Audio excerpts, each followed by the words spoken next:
দাঁড়া আমি ধরতে হবে পাতিলটা। রান্না কত দূর? এই যে এত দূর। আমার উপর একদম পূর্ণ আস্থা রেখে আপনারা ভিডিওটি দেখতে পারেন। আজকে যে মাংসটা রান্না হবে সেটা হচ্ছে একদম অথেন্টিক মেজবানির মাংস। তো এর জন্য কিন্তু এখানে সুন্দর করে পরিষ্কার করে মানে গরুর মাংস মুরগির মাংস মুখ দিয়ে এসে পড়ছে, যদিও মুরগির মাংস আছে রান্না হবে। তো এখানে কিন্তু খুব সুন্দর করে কেটে ধুয়ে রাখা হয়েছে গরুর মাংস। আপনারা একটু দেখতে থাকেন। আর আমার বোনের হাতের মাংসটা অনেক অনেক মজার হয়, আমি কথা দিচ্ছি আপনারা একদম অথেন্টিক টেস্টটাই পাবেন। এখানে আস্ত গরম মশলা আর শুকনো মরিচ দিয়ে মানে একটু নাড়তেছে আর কি। পেঁয়াজটা ভাজা হয়েছে, পানি দিয়ে দিই। হ্যাঁ হ্যাঁ দিয়ে দিই।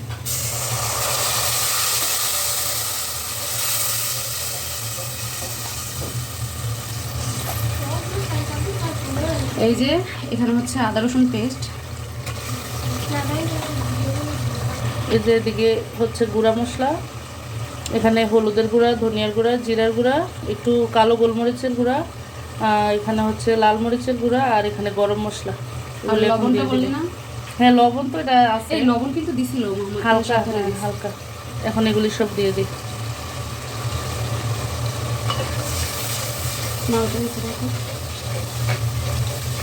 মশলাটা একটু কষাই নেই, তারপরে একটু পানি দিয়ে মশলাটা কষাই। আর রান্নার সময় মশলা যত কষানো হয় তত কিন্তু তরকারির টেস্ট বাড়ে আর কি। আর গোলমরিচের গুঁড়া কিন্তু অবশ্যই দিতে হবে, বুঝছো, সাদা বা কালো যে যেটাই থাকে আর কি।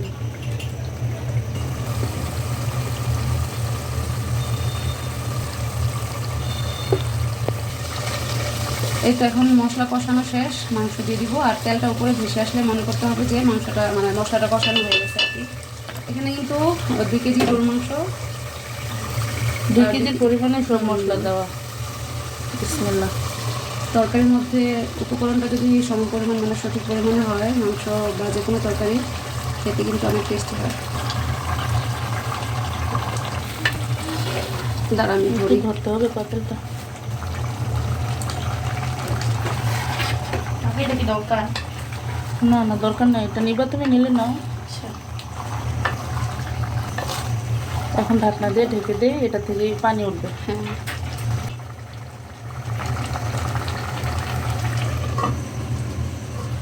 রান্না কত দূর? এই যে এত দূর। এখন ওই যে বলক আসছে সুন্দর করে, এখন একটু কমায়া চুলাটা তারপর ঢেকে দেবো আর কি। হ্যাঁ মানে মাংসের যেন 80% হয়ে যায়, মাংসের রয়ে যেন মশলাগুলো ঢুকে জন্য চুলাটা একদম কমাই দিতে হবে না। এখন ঢেকে দিয়ে একদম শেষে আবার কিছু টিপস আছে, ওইগুলো শেয়ার করবো এখন। ওকে, তাহলে অপেক্ষা করুন শেষ পর্যন্ত। এই তো আমাদের রান্না প্রায় শেষ পর্যায়ে।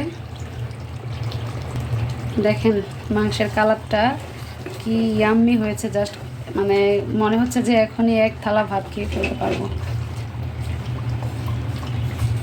কমেন্ট করে জানাবেন কিন্তু কালারটা কেমন আসছে। হ্যাঁ এখন সর্বশেষ যে উপকরণটা দিব একটু দেখেন ধৈর্য ধরে।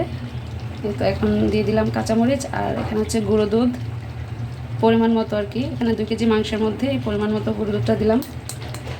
আর এখন আরও একটু গোলমরিচ দিয়ে দিব আর কি। তবে মাংসের মধ্যে বলে রাখি যে গোলমরিচের গুঁড়া কিন্তু অবশ্যই দিতে হবে, গোলমরিচের গুঁড়াটা না দিলে কিন্তু টেস্টটা আসবে না। আমরা 2 বোন মিলেই কিন্তু রান্না করতেছি, মিলেমিশে। রান্নার মধ্যে অবদান 2 বোনেরই আছে। আমি দাঁড়িয়ে দাঁড়িয়ে রান্নাটা শিখে নিলাম আর কি।